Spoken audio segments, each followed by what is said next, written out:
Without good fitness, it becomes harder and harder to perform well as the game goes on. But what is fitness and what is the best way to train it? Well, fitness isn't one thing. There's different systems in your body that are used in different circumstances depending on the type of exercise you're doing.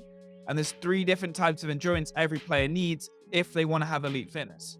The first is muscular endurance, and that's how many repetitions you can perform of a certain activity before that local muscle gets fatigued. And this involves using a medium to low percentage of your 1 rep max and using a lighter weight, because we're not maxing out with high intensities and heavy weights, because then the limiting factor would be your strength. We're normally doing about 12 to 25 repetitions, but it can be up to 100. But you have to be careful when you start doing those high numbers, because you might start to be limited by your cardiovascular system rather than muscular endurance itself. A good example of this is how many push-ups you can do in a minute, and that's normally around 30 to 80 depending on your level of fitness. But you can't do any more, and your number is limited by the muscles in your arms, your chest, and shoulders, not by your cardiovascular endurance. Another great way to train it is with isometrics like wall sits and planks, and they challenge the muscle to stay contracted for as long as possible. Rest intervals are normally between 30 to 3 minutes, but it depends on the goal of the workout. The next type of endurance is anaerobic endurance, which is normally in the 3 to 12 rep range. And the thing that differentiates this is now it becomes a systemic fatigue in the body, not in the local muscle. I don't use rep ranges for these because it's better thought of as a work to rest ratio. And that's normally the 3 to 1 all the way to a 1 to 5 work to rest. Probably done a classic 20 on, 15 off, or 30 on, 30 off sprints. And you can't do anaerobic endurance for more than 2 to 3 minutes without taking a break. Because if you do, it becomes a separate endurance category.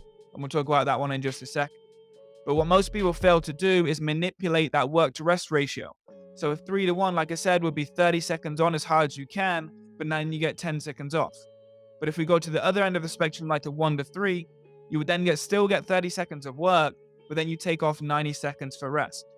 And these two different work to rest ratios will give you different adaptations. If you keep a very high work and low rest ratio, like 3 to 1, the quality of the next round will go down. So if you do 30 seconds as hard as you can on a bike, and then you get 10 seconds off, you're not even close to recovering for the next 30 seconds.